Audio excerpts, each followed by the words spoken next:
കഴിഞ്ഞ തവണ 100 സീറ്റ് നേടിയ മുന്നണിയാ. ഇത്തവണ അത് 70 സീറ്റിൽ ഒതുങ്ങി. അത് നിങ്ങളുടെ ഭരണത്തിന്റെ നേട്ടാ. അത് നിങ്ങൾ കാലുവാരി കൊണ്ട് സംഭവിച്ചതാ.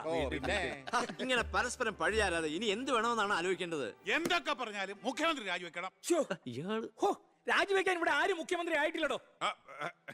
നമുക്ക് ഇവിടെ ഭരിക്കാൻ പറ്റുമെന്ന് ഒരു തീരുമാനമായിട്ടില്ല. എന്തായാലും 69 സീറ്റ് വെച്ച് പ്രതിപക്ഷത്തിന് മന്ത്രിസഭ ഉണ്ടാക്കാൻ പറ്റില്ല. പക്ഷേ കൃഷ്ണകുമാർ നമ്മളോടൊപ്പം നിന്നാലേ നമുക്ക് ഭരിക്കാൻ പറ്റൂ. എന്നാലേ 71 തികയൂ. കൃഷ്ണകുമാർ അതിന് തയ്യാറാവോ?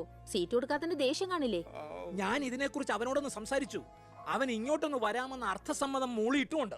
മേനോൻ മത്സരിക്കണ്ട, മോൻ മത്സരിച്ചാ മതിയെന്ന് ഈ മേനോനോട് ഞാൻ 100 വട്ടം പറഞ്ഞതാ. താൻ കേട്ടില്ല? അതെന്റെ രാഷ്ട്രീയ തന്ത്രം. നിന്റെ മകനെ നിർത്തിയിരുന്നെങ്കിൽ പ്രതിപക്ഷം പറയും മക്കൾ രാഷ്ട്രീയമെന്ന്. അച്ഛന്റെ പിൻബലമില്ലാതെ മക്കൾ സ്വയം വളരണം. അവനത് തെളിയിച്ചു. അതിനുവേണ്ടിയാ ഞാൻ എതിർത്തത്. വരണം വരണം വരണം.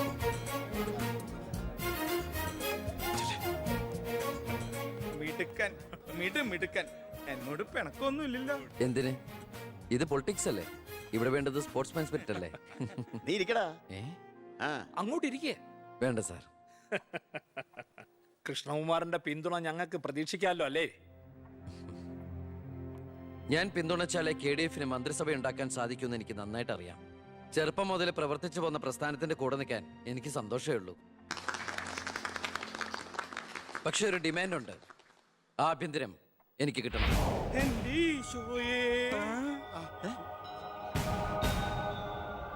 ഞാൻ ആ കാര്യം പറയാനിരിക്കായിരുന്നു. Home minister ആകാനോ? അത് നടപ്പില്ല. മന്ത്രി ആകണമെങ്കിലേ വകുപ്പിനെ കുറിച്ച് അറിയണം, പ്രവൃത്തി വരികയോ വേണം. ആരതൊക്കെ പഠിച്ചിട്ട് ഇവിടെ മന്ത്രിയാണത്? ദിവാരേട്ടൻ ഗതാഗത മന്ത്രിയായിട്ട് ഇരുന്നിട്ടില്ലേ? പണ്ടങ്ങോ ബസ്സിൽ കയറിയതാണോ പ്രവൃത്തി പരിചയം? വണ്ടി ഓടിക്കാൻ അറിയോ ദിവാരേട്ടന്? വേണ്ട. ആക്സിലേറ്റർ ക്ലച്ചും ബ്രേക്കും തിരിച്ചറിയോ? ഇല്ല. ഇതായിരിക്കണേ കിഴിപ്പുള്ളി സാറ്. പണ്ട് വിദ്യുച്ഛക്തി വകുപ്പ് കൈകാര്യം ചെയ്തിരുന്ന ആളല്ലേ? ഒന്ന് ചോദിച്ചോട്ടെ, ഈ വിദ്യുച്ഛക്തി എങ്ങനെ ഉണ്ടാക്കുന്നേ? പറയട്ടാ. അത് വെള്ളത്തിന്ന് ആണോ? പിന്നെന്താ വെള്ളത്തിൽ തൊട്ട ഷോക്ക് അടിക്കാത്ത? പറയാൻ അതൊക്കെ എന്തിനാ നമ്മൾ അറിയുന്നേ? സ്വിച്ച് ഇട്ടാ കറണ്ട് വരുന്നുണ്ടോ? അത് മാത്രം അറിഞ്ഞാ മതി. അതറിയില്ല. യവൻ പറയുന്നതിലും കാര്യമുണ്ടെന്നേ. പിന്നെന്താ ഷോക്ക് അടിക്കാത്ത? നമ്മളെന്തിനാ വല്ലവന്റെയും കാര്യം ആലോചിച്ച് തല ഉണ്ടാക്കുന്നേ? ഏതൊരു ജോലിക്കുണ്ട് യോഗ്യത ടെസ്റ്റ്. സത്യത്തിൽ മന്ത്രിയാകാനും വേണം ഒരു പരീക്ഷ. ഈ IAS IPS ഒക്കെ പോലെ IIPS, Indian institute of political science, അത് പഠിക്കണം. അല്ലെങ്കിൽ വേണ്ട. മിനിമം യോഗ്യത 10ാം ക്ലാസ് പാസ്സാവണമെന്ന് പറഞ്ഞാ ഇവിടെ ഇരിക്കുന്ന പലരും ഓടിപ്പോണ്ടി വരും. ഈ തെരഞ്ഞെടുപ്പ് എന്ന് പറയണത് തന്നെ ഒരു പരീക്ഷയാ. ആ പരീക്ഷ പാസ്സായവർക്ക് മാത്രമേ മന്ത്രിയാവാൻ പറ്റൂ. അതൊരു പരീക്ഷയല്ല സാറേ, പരീക്ഷണമാണ്. ഇവനെങ്കിലും ശരിയാവോ എന്നുള്ള ജനങ്ങളുടെ പരീക്ഷണം.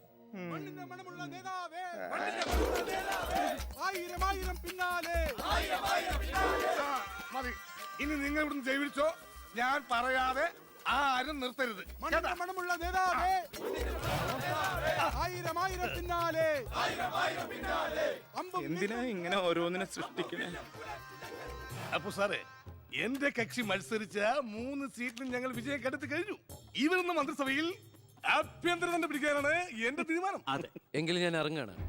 അയ്യോ പോകല്ലേ, നമുക്ക് ചർച്ച ചെയ്യാം. എന്റെ തീരുമാനത്തിൽ മാറ്റൂല. ഇല്ലെങ്കിൽ വീണ്ടും ഒരു ഇലക്ഷൻ നേരിടാൻ അല്ല, തയ്യാറല്ല. ഞാൻ പറയുന്നു കേക്ക്. തിരക്ക് വേണ്ട, നിങ്ങൾ സമയമെടുത്ത് ആലോചിച്ചിട്ട് മതി. അവൻ പറഞ്ഞതിൽ ഒരു തെറ്റുമില്ല. ആഭ്യന്തരം അവന് തന്നെ കൊടുക്കണം. ആഭ്യന്തരം വിട്ടിട്ട് കാലിരിക്കില്ല. അഭ്യന്തരം എന്ന് പറയാൻ തനിക്ക് എന്ത് യോഗ്യതയാണോ ഉള്ളത്? മന്ത്രിസഭ ഉണ്ടാക്കാൻ അവൻ വേണം. കൃഷ്ണകുമാർ തനിക്കറിയോ? എന്നെ ഒന്നും വന്നേ. അവൻ പണങ്ങി പോയതാണോ? കാര്യം കാണാൻ കഴുതക്കാരും പിടിക്കണം. ഞാൻ ആരുടെ കാല് പിടിക്കണം പറഞ്ഞേ? തന്റെ കാല് പിടിക്കണോ? തന്റെ മോന്റെ കാല് പിടിക്കണോ? ഞാൻ ആരുടെയും പിടിക്കാൻ തയ്യാറാ. ഒന്നുകൂടെ ആലോചിച്ചിട്ട് പോരെ പക്വതയില്ലാത്ത ഒരുത്തന്റെ കയ്യിൽ ആഭ്യന്തരം കൊടുക്കാൻ. അവന്റെ പിറകിൽ ഞാനില്ലടോ. അവനെ മുന്നിൽ നിർത്തി ഞാൻ ഭരിക്കും. ആരൊക്കെ എന്തൊക്കെ പറഞ്ഞാലും ആഭ്യന്തരം ഞാൻ വിട്ടു തരില്ല. തനിക്ക് കൈയിട്ട് വരാൻ പറ്റിയ ഒരു വകുപ്പ് തന്നാ പോരെ? തരാം. എങ്കിൽ വനം മതി. നമുക്ക് സാവധാനം വെളുപ്പിച്ചെടുക്കാം. അതിന് യോഗ്യതയിലൊന്നും മാത്രം ആരും പറയരുത്. കാരണം ഞാൻ കാടിന്റെ മകനാണ്. കൃഷ്ണകുമാറായ ഞാൻ നിയമം വഴി സ്ഥാപിതമായ ഭാരതത്തിന്റെ ഭരണഘടനയോട് ഒരു മന്ത്രി എന്ന നിലയിൽ എന്റെ കർത്തവ്യങ്ങൾ വിശ്വസ്തയോടെ മനസാക്ഷിയെ മുൻനിർത്തി നിർവഹിക്കുമെന്നും ബി കൃഷ്ണകുമാർ ആഭ്യന്തരമന്ത്രിയായി സത്യപ്രതിജ്ഞ ചെയ്ത് അധികാരമേറ്റു. ഗവർണർ നരേന്ദ്ര ഷെറാവത്ത് സത്യവാചകം ചൊല്ലിക്കൊടുത്തു. തൊമ്മൻ ചാക്കോ മന്ത്രിസഭയിലെ ഏറ്റവും പ്രായം കുറഞ്ഞ മന്ത്രിയാണ് ബി കൃഷ്ണകുമാർ.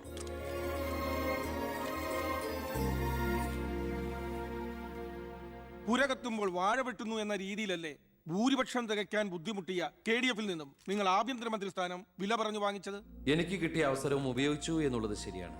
അത് പക്ഷേ എന്റെയും കുടുംബത്തിന്റെയും സാമ്പത്തിക ഭദ്രത അരക്കെട്ട് ഉറപ്പിക്കാനോ അധികാര ദുർവിനിയോഗത്തിനോ അല്ല, മറിച്ച് എനിക്ക് കിട്ടിയ ഈ അധികാരം ജനനന്മയ്ക്കായി വിവേകത്തോടെ ഉപയോഗിക്കാനാണ്. അച്ഛനെതിരെ മത്സരിച്ചപ്പോഴുണ്ടായ മാനസികാവസ്ഥ? ഞാൻ അച്ഛനെതിരായിട്ടല്ല, അച്ഛന്റെ രാഷ്ട്രീയ നയങ്ങൾക്കെതിരെയാണ് മത്സരിച്ചത്. രാഷ്ട്രീയം വ്യക്തിനിഷ്ഠമല്ല. അച്ഛനെ തോൽപ്പിച്ചപ്പോൾ എന്തു തോന്നി? ഞാനല്ലോ തോൽപ്പിച്ചത്, ജനങ്ങളല്ലേ. രാഷ്ട്രീയക്കാർ കൊള്ളരുതായ്മ കാണിച്ചാൽ വോട്ടിങ്ങിലൂടെ പുറത്താക്കാൻ ജനങ്ങൾക്ക് അവകാശമുണ്ട്.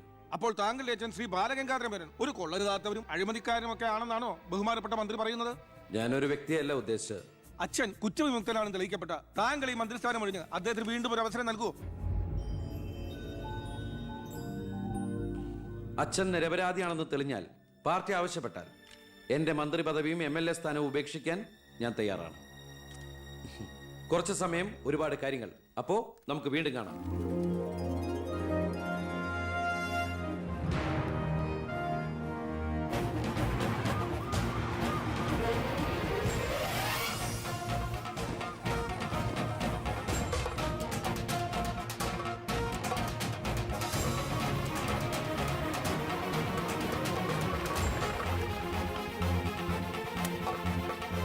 സർ, ഒരു ചോദ്യം. സോറി, ആവശ്യത്തിലേറെ ചോദ്യങ്ങൾക്കുള്ള ഉത്തരം ഞാൻ പറഞ്ഞു കഴിഞ്ഞു. ഇനിയും ആവർത്തിച്ചാൽ വെറും വാചക കസർത്ത് നടത്തുന്ന ഒരു ഹോമിൻസ്ട്രൈ പോവും ഞാൻ. പ്ലീസ് പ്രവർത്തിച്ച് കാണിക്കാനുള്ള സാവകാശം തരൂ. സർ. അപ്പൊ പിന്നെ കാണാം. സർ, സാർ പറഞ്ഞില്ലേ കറപ്ഷൻ ഇല്ലാത്ത officers? DYSP Anantharaghavan sir, SI Prathap Varma sir. Please come. നമസ്കാരം sir. Excuse me sir. Sir, ഈ മന്ത്രിസഭ കാലാവധി പൂർത്തിയാക്കൂ. ക്യാബിനറ്റ് മീറ്റിംഗ് കഴിഞ്ഞിട്ട് പറയാം. 5 കൊല്ലം ഞാൻ ഇവിടെ ഉണ്ട്. മീറ്റിംഗ് കഴിഞ്ഞിട്ട് പറയാം. മീറ്റിംഗ് കഴിഞ്ഞിട്ട് പറയാന്ന് പറഞ്ഞില്ലേ? എന്റെ പേഴ്സണൽ പ്രൊട്ടക്ഷൻ വിങ് എന്ന പേരിൽ സാറും സാറിന്റെ ഗ്രൂപ്പും എന്നോടൊപ്പം ഉണ്ടാവണം സർ. അത് പക്ഷെ എന്നെ പ്രൊട്ടക്ട് ചെയ്യാൻ വേണ്ടിയിട്ടല്ല, ഈ നാടിനെ പ്രൊട്ടക്ട് ചെയ്യാൻ എനിക്ക് നിങ്ങൾ ആവശ്യമാണ്. എന്നെക്കാൾ ഉയർന്ന റാങ്കുള്ള എനിക്ക് കമ്മ്യൂണിക്കേറ്റ് ചെയ്യാൻ എളുപ്പം സാറുമായിട്ട്. പണ്ട് ലാത്തി ചാർജുകൾക്കിടയിൽ സാർ പലവട്ടം എന്നെ ലാത്തിയുമായിട്ട് പരിചയപ്പെട്ടിട്ടില്ലേ സാർ? അതല്ല സർ, പിന്നെന്താ സാർ? ഒരു റിക്വസ്റ്റ് ഉണ്ട്. യെസ്. സാർ ഇനി എന്നെ സാറേന്ന് വിളിക്കരുത്. ഒരു മന്ത്രിയായെന്ന് കരുതി പെട്ടെന്ന് അപ്പനെ കയറി അവസരപ്പെട്ടാന്ന് വിളിക്കാൻ പറ്റുമോ? ഞാൻ സാറേന്ന് വിളിച്ച് ശീലിച്ചു പോയി. നാവ് അങ്ങനെ വഴങ്ങും സാറേ. ഗുഡ് മോർണിംഗ് ആ, അയ്യർ സാർ. ഇവരുടെ പുതിയ പോസ്റ്റിംഗിന്റെ കാര്യം ഞാൻ DGയോട് ഇൻഫോം ചെയ്തിട്ടുണ്ട്. Please take necessary steps. Okay, sir. Okay. Sure, sir. Hello, ഞാൻ പൗത്രനാ. നിന്റെ സത്യപ്രതിജ്ഞ ഞാൻ TV-യിൽ കണ്ടു. ഒരു യുവാവ് ഹോം മിനിസ്റ്റർ ആയിട്ട് നീ ശരിക്കും ഷൈൻ ചെയ്ത് കേട്ടോ. ആരുടെങ്കിലും മുമ്പിൽ ഷൈൻ ചെയ്യണമെന്ന ഉദ്ദേശത്തോടെയല്ല ഞാൻ മന്ത്രിയായത്. പിന്നെ ഞാൻ നിന്റെ പെങ്ങടെ പേരിൽ ഒരു എസ്റ്റേറ്റ് വാങ്ങിയില്ലായിരുന്നോ? ഇവിടെ ഇപ്പൊ തേങ്ങയിടിയിൽ നടക്കുക. ഈ ഏരിയയിൽ കള്ളന്മാരുടെ ഭയങ്കര ശല്യമെന്നാണ് നാട്ടുകാർ പറയുന്നത്. നീ ഒരു 10-20 പോലീസുകാരെ ഇങ്ങോട്ട് ഏർപ്പാടാക്കണം. അവരെ നിക്കട്ടെന്ന് കാവലിന്. അളിയന്റെ തേങ്ങയ്ക്ക് പ്രൊട്ടക്ഷൻ തരാനുള്ളതല്ല കേരള പോലീസ്. അവർക്ക് വേറെ ജോലിയുണ്ട്. മിസ്റ്റർ പവിത്രന് വേറെ എന്തെങ്കിലും പറയാനുണ്ടോ?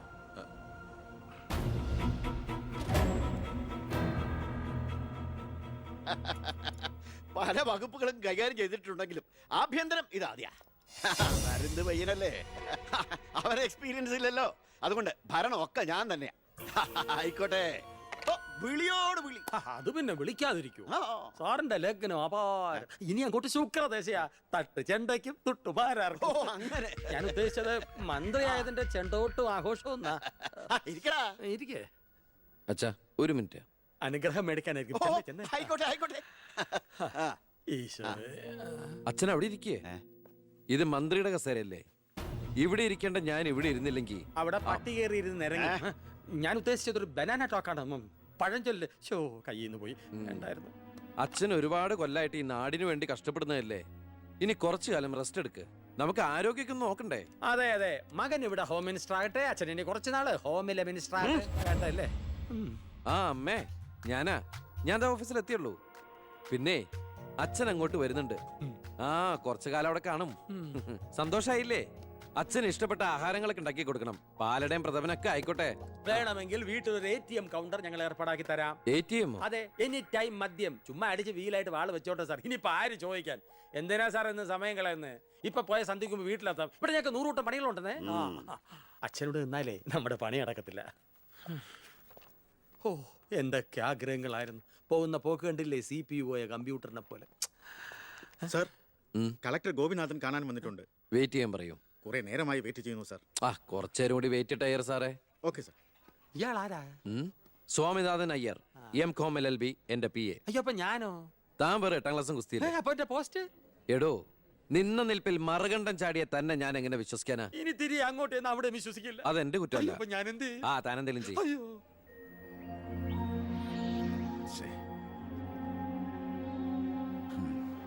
Hello mister Gopinath, hi. താനെന്താണോ ഇവിടെ? Hey minister. Oh I am sorry. തന്റെ ബ്രദറിലോ ആണല്ലോ ഹോം മിനിസ്റ്റർ. എടോ, താൻ ഇവിടെ കളക്ടറായിട്ട് 3 വർഷം തയ്യാറായില്ലേ? ദൂരത്തേക്ക് ഒരു ട്രാൻസ്ഫർ വരും മുമ്പ് ഇവിടെ തന്നെ ട്രൈ ചെയ്തൂടെ ഹോം സെക്രട്ടറി ആയിട്ട്? സത്യത്തിൽ ഞാൻ അതിനുവേണ്ടി തന്നെ വന്നത്. പക്ഷെ അളിയനകത്ത് ഭയങ്കര തിരക്ക്. Anyway okay then, best of luck. Thank you. കഷ്ടം. മണിക്കൂർ 2 ഞാൻ കാത്തു നിൽക്കുന്നത്. എന്തൊരു തിരക്കായിരുന്നളിയാ. കേറിയപ്പോ തന്നെ ഇങ്ങനെ അളിയെ ഫയലിലേ ഒരു അളിയനും അച്ചമ്മയ്ക്കും വീട്ടില്. ഇത് ഹോം മിനിസ്റ്ററുടെ ഓഫീസാണ്. Call me sir. അങ്ങനെ വിളിക്കണമെന്ന് ഞാൻ പറയില്ല. സർ. എന്തായാലും വിളിച്ചു പോയില്ലേ, ശീലായിക്കോട്ടെ. കണ്ടിന്യൂ ചെയ്തോളൂ. Anything official? No sir. Official meeting with the collector scheduled at tomorrow 10:30 AM. Okay. So see you tomorrow. Sir. സാറിന്റെ അമ്മായച്ചനല്ല ഇപ്പൊ മന്ത്രി, അളിയനാ. അളിയനാള് സ്ട്രൈറ്റാ, വെളച്ചിലൊന്നും നടക്കുകയല്ല. എനിക്കിട്ടും കിട്ടി തട്ട്. വിട്ടോ എന്തൊരു സ്ട്രിക്റ്റ്.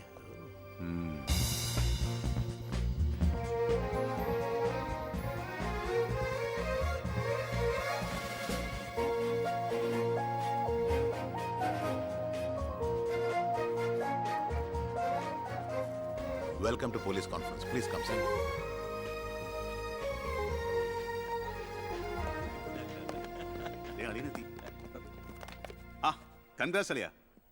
മിസ്റ്റർ DGP, നിങ്ങളുടെ പോലീസ് ഓഫീസേഴ്സ് ഹോം മിനിസ്റ്ററെ കാണുമ്പോൾ എങ്ങനെയാണ് ബിഹേവ് ചെയ്യുന്നത്? Mister Hasan, don't you know as per protocol you have to salute your superiors? Salute the home minister. Sir. That's it. Keep it up.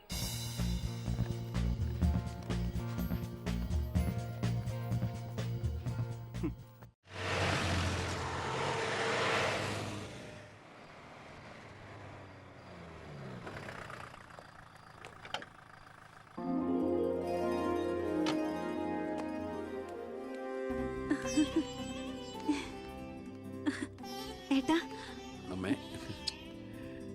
എന്താടി? വാ മോനെ. ഏയ് ഇരിക്കെ, ബഹുമാനൊക്കെ ഓഫീസിൽ മതി. ആര് ബഹുമാനിക്കുന്നു നിന്നെ? ഓ, ഒരു മന്ത്രി. ഞങ്ങൾ കുറെ മന്ത്രിമാരെ ചെറുപ്പം മുതൽ കണ്ടിട്ടുള്ളതാ. അച്ഛൻ മന്ത്രിയായിരുന്നപ്പോ വീട്ടു സാധനങ്ങൾ വാങ്ങുന്ന തൊട്ട് അടുക്കളപ്പണി വരെ ചെയ്യിച്ചിട്ടുണ്ട് നിന്റെ ഈ പോലീസുകാരെ കൊണ്ട്. അല്ല പെങ്ങളെ, അച്ഛനെ ഇങ്ങനെ വഴക്ക് പറയാനിട്ട് എന്താ ഇവിടെ ഇപ്പൊ ഉണ്ടായേ? അച്ഛൻ ഇപ്പൊ മന്ത്രിയല്ലെന്നും പറഞ്ഞ് അച്ഛന്റെ മെക്കെട്ട് കയറിയണ്ടല്ലോ. ഒരു മകൻ എന്നല്ലേ ഞാൻ സഹിക്കില്ല കേട്ടോ. ഞാൻ നിന്നോടാ പറഞ്ഞത്. നിന്റെ 5-6 പോലീസുകാരെ ചോദിച്ചപ്പോ നീ പവിയനെ അപമാനിച്ചില്ലേ? ഓ, റൂട്ട് അങ്ങോട്ടാണോ? എന്നാ നീ ഒന്നോർത്തോ, തുമ്മിയ തെറിക്കുന്ന മൂക്ക നിന്റെ ഈ മന്ത്രിക്കുപ്പായം. പക്ഷെ പവിയേട്ടൻ എന്നും കാണും ഈ IPS പദവി. എന്റെ പെങ്ങളെ, ഏത് കൊമ്പത്ത് IPS കാരനായാലും ഒരു മന്ത്രിയെ കണ്ടാ ദാ ഇങ്ങനെ നിക്കണം. അതാണ് കുഴപ്പം. സംശയം ഉണ്ടെങ്കിൽ ASP ചോദിച്ചോക്ക്. എന്റെ പവിയളിയാ, പെങ്ങൾക്ക് ഈയിടെയായിട്ട് പൊതുവിജ്ഞാനം വളരെ വളരെ കുറവായിട്ട് വരികയാണ്. വന്നോ? ആ, എവിടെയായിരുന്നു? ഞാൻ നിന്നോട് 2 ചോദിക്കണമെന്ന് വിചാരിച്ചിരിക്കായിരുന്നു. എന്റെ ഭർത്താവ് നിന്നെ സാറേന്ന് വിളിക്കണം അല്ലേടാ? അയ്യയ്യേ, എന്താ അളിയന്മാരൊക്കെ ഇങ്ങനെ കൊച്ചുകുട്ടികളെ പോലെ ചീപ്പാവണേ? ഇതൊക്കെ വീട്ടിൽ വന്ന ഭാര്യമാരോട് പറഞ്ഞ അതിന്റെ മോശം നിങ്ങൾക്കല്ലേ അളിയന്മാരെ? എന്താ ASP ഞാനൊന്നും പറഞ്ഞിട്ടില്ല. അശ്ശോ, ഇപ്പൊ തന്നെ ഇവിടെ എല്ലാവരും മനസ്സിലാക്കില്ല അവിടെയും എന്തൊരു കഥയുണ്ടെന്ന്. അല്ല, എന്റെ പെങ്ങന്മാരാണോ അളിയന്മാരാണോ ഇവിടെ പെണ്ണുങ്ങള്?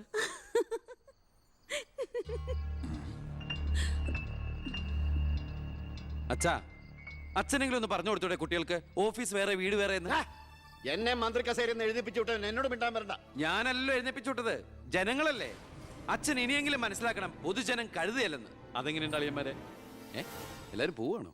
നീ ഉച്ചയ്ക്ക് ഊണ് കഴിക്കാൻ വരുമെന്ന് കരുതി നിനക്ക് ഇഷ്ടപ്പെട്ട പാൽപ്പായസം വരെ ഞാൻ ഉണ്ടാക്കി. അമ്മയ്ക്ക് അറിഞ്ഞൂടെ അമ്മേ മന്ത്രിമാരുടെ തിരക്കൊക്കെ? നീ ഇരിക്കെ. അതെ, ഇവിടെ ഇരുന്നാൽ എനിക്ക് ഇങ്ങോട്ട് ഇറങ്ങൂല അമ്മേ. ഇനി ഞാൻ ഇന്ത്യൻ പ്രധാനമന്ത്രി ആയാലും എനിക്ക് അടുക്കളയിൽ ഇരുന്നാലും ഇറങ്ങും. അതിന്റെ സ്വാദം വേറെ തന്നെയാ. അമ്മ ഇങ്ങോട്ട് വന്നേ. ഇവന്റെ ഒരു കാര്യം. അതെ, ഇവിടെ എല്ലാവരും ചേർന്ന് ഏട്ടനെ പൊഴിഞ്ഞു തിന്നാൻ നോക്കി നിൽക്കായിരുന്നു. എല്ലാം വാല് മടക്കിയത് കണ്ടില്ലേ? കാലക്കേട്ട കലക്കണുണ്ട്. ഈ കഞ്ഞില് പയറും ചമ്മന്തിയൊക്കെ കൂടിയിട്ട് കൈയിട്ട് ഇങ്ങനെ കലക്കി എന്തോ സാധനം അറിയോ? കുറച്ച് വേണം. മീനു, വേറെ കഞ്ഞി വിളിക്കുന്നു. ഞാൻ തമാശ അമ്മ. എത്ര നേരം അവിടെ നിന്നെ വിളിച്ചു പോകുന്നു? എന്താടി ചെവി കേട്ടൂടാ നിനക്ക്? നിന്റെ ആങ്ങളെ കൂട്ടാനോ അയാളുടെ പുളിച്ച കോമാളിത്തരം കേട്ട് പൊട്ടിച്ചിരിക്കാനല്ലേ നിനക്ക് നേരം? നിന്റെ 2 ചേച്ചിമാരെ കണ്ട് പഠിക്കടി. അവർ ഭർത്താക്കന്മാരെ ശരണം പറഞ്ഞ് ജീവിക്കുന്ന കണ്ടില്ലേ? അതെങ്ങനെയാ? കണ്ണി കണ്ടവരോടൊപ്പം കറങ്ങി നടന്നൊരു വിഴുപ്പിനല്ലേ എന്റെ അല്ലേ കെട്ടിവെച്ചത്? അനാവശ്യം പറഞ്ഞാണ്ടല്ലോ. വെട്ടിയ കുന്നുകളയും ഞാൻ. അറിയില്ല നിനക്കെന്നെ. എന്റെ മനസ്സ് ആരെങ്കിലും വേദനിപ്പിച്ച അത് ഞാൻ നിന്നോട് തീർക്കും. അളിയ ഒരു മിനിറ്റ് ഒന്ന് കിടന്നേ. ഞാനെന്താ പറയണോന്ന് വിചാരിച്ചല്ലോ. കഞ്ഞു കുടിച്ചോണ്ടിരിക്കും. എനിക്കെന്തേലും ദേഷ്യം തോന്നിയാ വിഷമം തോന്നിയാ ഞാനത് നേരിട്ട് തീർക്കും. മേലാൽ ഇത് ആവർത്തിക്കരുത്. എന്താണ് അവിടെ ഒരു ശബ്ദം കേട്ടത്? വിഷു ഒക്കെ ആവാറായില്ല അമ്മ. ഞങ്ങൾ വെറുതെ പടക്കം പൊട്ടിച്ച് കളിച്ചാ. ഗുഡ് നൈറ്റ് അളിയ. അമ്മ ചെന്ന് കഞ്ഞു കുടിക്കേ.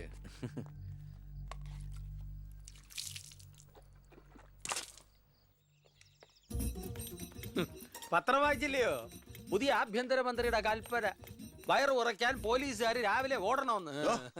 ഞാൻ പണ്ടേ ഓടാറുണ്ട്. എന്റെ കർത്താവേ, കുതിരയ്ക്ക് വെച്ച കഴുതയ്ക്കും ഉണ്ടോ? എന്റെ ഈശോയെ, ഞാൻ സാറിനല്ല ഉദ്ദേശിച്ച. ആ ഓ, നല്ല മസില. അളിയ ഒരു മിനിറ്റ്. അയ്യോ അതിനല്ല, എന്ത് ചെയ്യാനാ. നിങ്ങളുടെയൊക്കെ കഷ്ടകാലത്തിന് ഞാൻ ഇവിടുത്തെ ആഭ്യന്തരമന്ത്രിയായി പോയി അല്ലേ അളിയ? അളിയൻ ഇനിയും ഡ്യൂട്ടിക്കിടയിൽ എന്നെ കാണേണ്ടി വരും. എന്നെ സല്യൂട്ട് ചെയ്യേണ്ടിയും വരും. തെറ്റ് കണ്ട ഞാൻ എന്തെങ്കിലും പറയുകയും ചെയ്യും. ആ അരിശം മുഴുവൻ അളിയ വന്ന് പെങ്ങളെടുത്ത് തീർക്കും. അത് കണ്ട ഞാൻ തിരിച്ചടിക്കും. അങ്ങനെ അടിയും തിരിച്ചടിയൊക്കെ ആയിട്ട് പോണ്ടതാണോ അളിയ നമ്മുടെ ഈ മാതൃകാ കുടുംബം? ഒന്നുമില്ലെങ്കിലും നമ്മൾ അളിയനും അല്ലേ അളിയ? അതുകൊണ്ട് ഞാൻ ഇരുത്തി ചിന്തിച്ചൊരു തീരുമാനം എടുത്തു. സെൻട്രൽ ഹോം ഡിപ്പാർട്ട്മെന്റിലേക്ക് അളിയനൊരു ട്രാൻസ്ഫർ ഓൺ ഡെപ്യൂട്ടേഷൻ. ദാ ഓർഡർ. നാളെ തന്നെ ജോയിൻ ചെയ്യണം. All the best. എങ്ങോട്ട്? ബീഹാറിലേക്ക്. ബീഹാറിലേക്കോ? ബീഹാർ ബെസ്റ്റ് സ്ഥലമാണ് അളിയ. നോ, എനിക്ക് പറ്റില്ല. നിനക്കെന്നെ ശരിക്കും അറിയില്ല. എന്താ അളിയ ഇങ്ങനെ ചില തെണ്ടി പിള്ളേരെ പോലെ? ഇത് ഗവൺമെന്റ് ഓർഡർ അല്ലേ? അത് ഹോം മിനിസ്റ്റർ നേരിട്ട് തരുന്നത്. അനുസരിച്ചേ പറ്റൂ. എന്താ ഇവിടെ? ASP അളിയനെ മന്ത്രി അളിയൻ ബീഹാറിലോട്ട് തട്ടി. മന്ത്രിയുടെ ഭരണപരിഷ്കാരങ്ങൾ കുടുംബത്തും. ബീഹാറിലേക്കോ? ബീഹാർ ബെസ്റ്റ് സ്ഥലമാണമ്മേ. അല്ല, ഈ ബീഹാർ എന്ന് പറയുമ്പോ എടി ബീഹാർ ഗംഭീര സ്ഥല. നീ വിഷമിക്കണ്ട, നീ പതുക്കെ പോയാ മതി. പേടിക്കാനൊന്നുമില്ല സാറേ. അവിടെ ചെന്ന് ലല്ലു പ്രസാദുമായി ഒരു ടൈപ്പ് ഉണ്ടാക്കിയാൽ കുശാലല്ലേ കുശാൽ. അയ്യോ ചേടാ, കുടുംബത്തൊരു മന്ത്രി ഉണ്ടായാൽ അതുകൊണ്ട് ഗുണം ഉണ്ടാകേണ്ടത് കുടുംബക്കാർ. ഇതിപ്പോ അളിയന് വേണോ ഗുണം? അളിയന് ഈ ചിറാപ്പുഞ്ചി എങ്ങനെയാ? ചിറാപ്പുഞ്ചി? ആ ചിറാപ്പുഞ്ചി ബെസ്റ്റ് സ്ഥലമാണ് അളിയ. അവിടെ IAS കാർക്ക് എന്താ ഡിമാൻഡ് എന്നറിയോ? നമുക്കൊരു കൈ നോക്കിയാലോ? നീ ബ്രേക്ക്ഫാസ്റ്റ് അമ്മ പേടിച്ചു പോയോ? നമുക്ക് അച്ഛനെ നാഗാലാൻഡിലേക്ക് തട്ടിയാലോ? പോടാ അവിടുന്ന്.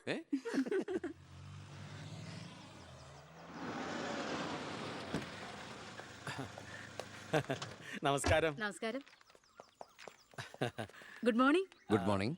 മനസ്സിലായില്ലേ? മേഴ്സി വർഗീസ്, ഇവിടുത്തെ ഫേമസ് പബ്ലിക് പ്രോസ്റ്റിറ്റ്യൂട്ടാ. പഴയ ജോലിയൊക്കെ നിർത്തി ഇപ്പൊ അച്ഛന്റെ കേസ് മാത്രമേ എടുക്കൂ. കൂടെ കയറിയങ്ങ് പോ. വൃത്തിയിട്ടവനെ, താനാ പറഞ്ഞതിന്റെ അർത്ഥം എനിക്കറിയോ? വേശ്യെന്നാ. മാഡം മാഡം മാഡം അറിയാതെ നാ ഒന്ന് പിഴച്ചു പോയതാണ്. മാഡം എന്റെ സ്വന്തം അമ്മയെ പോലെയാണ്, അല്ല, സ്വന്തം ഭാര്യയെ പോലെയാണ്, പെങ്ങളെ പോലെയാണെന്നാണ് ഞാൻ ഉദ്ദേശിച്ചത്. എന്താ ഇവിടെ ബഹളം? കയ്യും കബളും കൂടെ കൂട്ടിമുട്ടിയതാ. ഓ, ഈ കള്ളനായിരുന്നോ? ഞാൻ കള്ളനല്ല, കള്ളന് കഞ്ഞി വെച്ചു. സെക്യൂരിറ്റി, തൂക്കിയെടുത്ത് പുറത്താക്കണോ ഇതിനെ? ഞാൻ ഉദ്ദേശിച്ചത് ഇയാളൊന്നും ഉദ്ദേശിക്കണ്ട. മേലിൽ മുറ്റത്ത് കാല് കുത്തിപ്പോരുത്. ഞാൻ ഈ കാല് എന്റെ ഉദ്ദേശങ്ങളൊന്നും പഴയതുപോലെ ഫലിക്കുന്നില്ലല്ലോ. തെളിവുകളും സാക്ഷിമൊഴികളും അനുകൂലമാണെങ്കിൽ പിന്നെ ഒന്നും പേടിക്കാനില്ല. സെൽഫോൺ ഒരു പ്രധാനപ്പെട്ട തെളിവല്ല. അതിലേക്ക് ആർക്ക് വേണമെങ്കിലും വിളിക്കാം, തിരിച്ചും വിളിക്കാം. പക്ഷേ ശാരിയുടെ സാക്ഷിമൊഴി പ്രധാനമാണ്.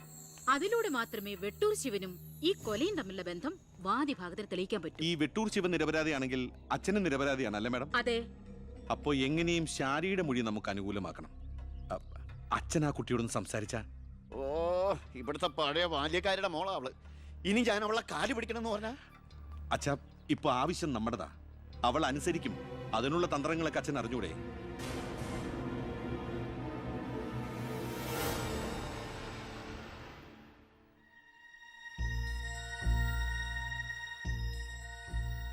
കുറെ നാളായി ഞാൻ വിചാരിക്കുന്നു ഇങ്ങോട്ടൊക്കെ ഒന്ന് ഇറങ്ങണം എന്ന്. സത്യം പറഞ്ഞ സമയം കിട്ടാറില്ല. അല്ല, ഇവളെങ്ങനെ നിർത്തിയാ മതിയോ? കെട്ടിച്ചുവിടണ്ടേ? അതിന് കല്യാണ ചെലവൊക്കെ ഞാൻ ഏറ്റവും പറ്റിയ പയ്യനെയും കണ്ടെത്താം. നമുക്കിത് ഗംഭീരമാക്കണം, ഒരു ഉത്സവം പോലെ. ഗോപാലപിള്ള സാറിനെ എനിക്ക് മറക്കാൻ പറ്റുമോ? എന്നെ രാഷ്ട്രീയത്തിലേക്ക് കൈപിടിച്ച് കയറ്റിയ രാഷ്ട്രീയ ഗുരുവാണ് നിന്റെ മുത്തച്ഛൻ. മരിക്കാൻ കിടക്കുമ്പോ ഞാൻ അദ്ദേഹത്തിന് കൊടുത്ത വാക്കാ, ഈ കുടുംബം അനാഥാകില്ലെന്ന്. എന്നാ ഞാൻ ഇറങ്ങട്ടെ. ഞാൻ എന്തോ മറന്നല്ലോ. മോളെ, പിന്നെ മോൾക്കറിയാമല്ലോ, നിരപരാധിയായ എന്നെ ഒരു കേസിൽപ്പെടുത്തിയ വിവരം, ആ പ്രതിക്കെതിരെയുള്ള മോളുടെ മൊഴി, അതൊന്നും മാറ്റി പറയണം. ഞാൻ സത്യ പറയൂ. എന്റെ മുന്നിൽ വെച്ച് നടന്ന കൊലപാതകത്തിന് കൂട്ടു നിൽക്കാൻ എന്നെ കിട്ടില്ല. തെറ്റ് ചെയ്തവരാരായാലും അവര് ശിക്ഷിക്കപ്പെടണം. ഓ, കുറെ കാലം എന്റെ വീട്ടിൽ നിന്നല്ലേ തള്ളയും മോളും. ഉണ്ട ചോറിന് നന്ദി കാണിക്കാൻ പറ ദേവകിയമ്മ മോളോട്. അമ്മ പറയില്ല. സാറ് പണ്ട് നന്ദി സൂചകമായി എന്റെ മുത്തശ്ശന് കൊടുത്ത വാക്ക് വിധവയായ എന്റെ അമ്മയെ അടിച്ചു തളിക്കാരിയാക്കാമെന്നല്ല, നല്ലൊരു ജോലി വാങ്ങിക്കൊടുത്ത് സ്വന്തം പെങ്ങളെ പോലെ സംരക്ഷിക്കാമെന്നായിരുന്നു. സാറിന്റെ വീട്ടിലെ കരിയും പുകയും കൊണ്ട് എല്ലാം മുറിയ പണിയെടുത്തിട്ട് തന്നെയാ എന്റെ അമ്മ എന്നെ വളർത്തിയത്. ഒരു ബാല്യക്കാരിയുടെ കൂലിക്കണക്ക് പറഞ്ഞാ കുറെ കാശ് ഇങ്ങോട്ട് തരാനുണ്ടാവും. ഞാഞ്ഞൂളിനും പത്തി കൊള്ളാം. നീയൊക്കെ മാനം മര്യാദയായിട്ട് ജീവിക്കുന്ന എനിക്കൊന്ന് കാണണം.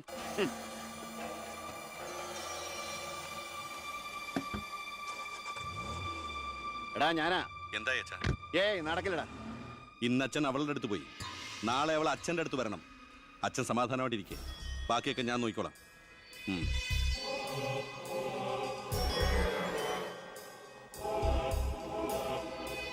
ഞാനാ. പേര് ശാരിക, കോട്ടപ്പുറം സ്കൂളിലെ ടീച്ചറാ.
മാഡത്തിനടുത്ത് എപ്പോഴും ശ്രദ്ധ വേണമെന്ന് ഹോം മിനിസ്റ്ററുടെ ഓർഡർ ഉണ്ടായിരുന്നു. വരട്ടെ, പിടിച്ചു കയറ്റില്ലാത്തിനെ.